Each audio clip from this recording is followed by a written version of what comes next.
இதுக்கு திரைமறைவுல பாத்தீங்கன்னா நிறைய விஷயங்கள் நடந்திருக்கு.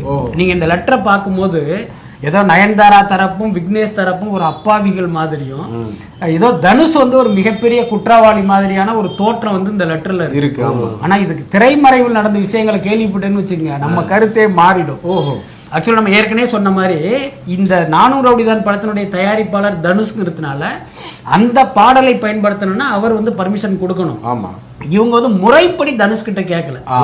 விக்னேஷ் என்ன பண்ணிருக்காரு, ஒரு பயங்கரமான வேலை பார்த்திருக்காரு. இதெல்லாம் சாதாரணமா நீங்களும் நானும் யோசிக்கவே முடியாது. வேலையை பார்த்துட்டு தனுஷ் கிட்ட வந்து ஸ்ரேயாஸ்னு ஒருத்தர் இருக்காரு, அவருடைய நண்பர் கம் மேனேஜர் அவர் தான்.